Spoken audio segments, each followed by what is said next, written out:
All right, so it's time to add our quote. You've copied it, right? Sitting on your clipboard, ready to be pasted.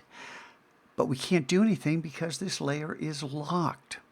Good, good. We don't want to work on this layer. It's the background layer. We want to add a new layer. Now I'm going to zoom in so you can see as I come down here. See that little piece of paper? If I come off it, right there, and it says create new layer. Click on that guy. I'm going to let go and click on it, and we get a new layer here. Double click that layer name, and we can name this something clever like quote. If you double click out here, you're going to get the layer options where you can change things. I'm going to cancel that. So you have to double click right on the name, and that way you can edit that name. Got it? Okay, so now we want the type tool. But listen, you are going to want to draw out a text box. Don't do that. Okay? I can't tell you how important this is that you learn that that's area type and that's for paragraphs, and we're working with display type. We want something called point type, so pay attention. But first, you need your character panel. You need this guy right here. I don't know if your character panel is sitting here. I want you to go up to Window, Type, Character, right here. Command T. T is the shortcut for the type tool, and character, Command T, brings up the character panel. So yours pops up. I don't know if it's floating freely or what. Yours may be out here. I'll leave mine here for now. We can always tuck this thing back in to our custom panel, on the side here. But for right now, I'm going to leave it here. If you played around with this, these settings aren't going to be at the default. And you may not see everything I'm seeing here.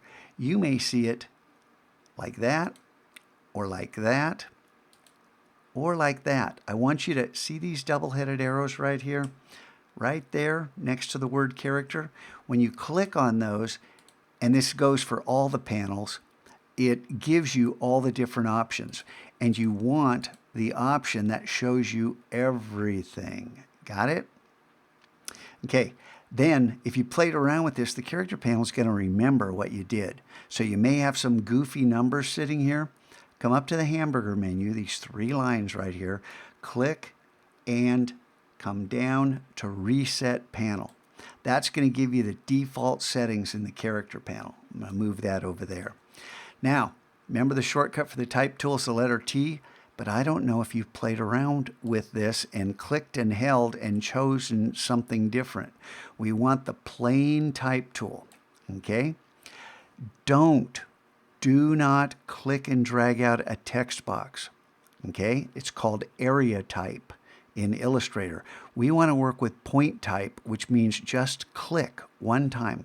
Click, and you get this little thing right here, which is simulating text. If we hit Command V, that pastes our text there. Then go back. You can't use the shortcut because you're in the middle of typing something. Get your black arrow, highlights everything, your selection tool, and this time let's use the little swatches here to change this to white. So now we have this little tiny text that we can't really see, and we have our controls right here in the option bar. We've got it right here. If we click on this downward facing arrow, we can start to change the size. We don't want to make it too big right now. I'll make it 36. Okay. Something I didn't mention is by default, this is going to be align left. It can be aligned center, aligned right. It's going to align from wherever we clicked.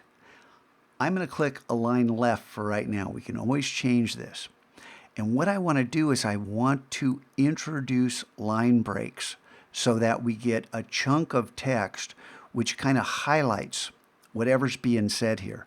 Now, depending upon the quote, this is going to be different for everyone. But I want you to pay attention to the spaces between the words because this is going to matter. I know right now you're thinking, why does that matter? It's just a little thing. Good typography, little things really matter. Okay? So each sex can do almost anything that the other does. There's a comma. That's a good place to break it, right? So I'm going to double click, which gives me my type tool, and it's right before where my cursor was. So I'm going to hit delete to take that space away, then hit return. Each sex can do almost anything that the other does, and rules that limited opportunity, and then because of cash register, all the rest of this, I'm going to click right there and take out the space, have proved baseless. Then there's a period, and I'm going to hit delete and return. Indeed, our greatest, maybe the word indeed on its own line, because it seems important that we're saying something meaningful here. And we're going to take this out. And now, sometimes you have to change your mind and say, I'm going to hit delete, so I take that back, and I'll add that space back, and maybe I want to do it somewhere else. But I don't. I think this looks pretty good. And then you notice I've got the quote, and I've got this long dash right here.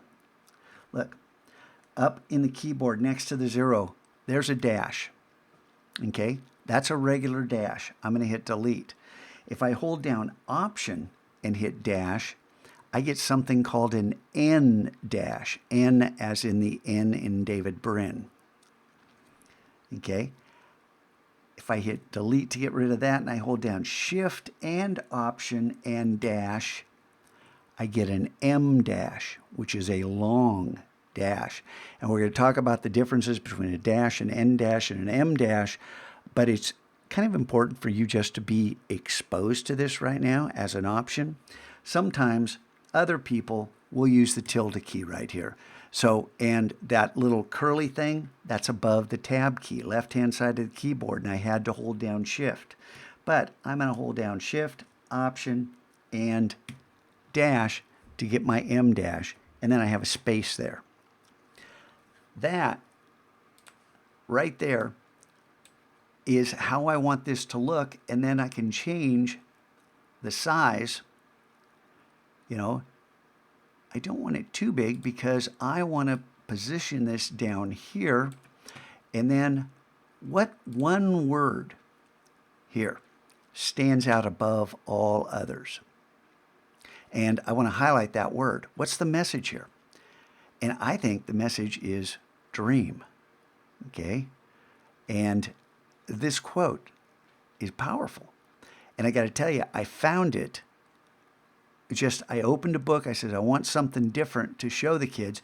And it was the next quote on the next page that I found. It wasn't a quote. It was just words on a page. But I said, that's a great message. So, don't be defined by your gender. And know that, dreams are important. Let's come back, and we got to do two things. We got to change this font because, Myriad Pro is a beautiful font, but it's a default font. Let's find something else. And then we want another layer to make our keyword stand out.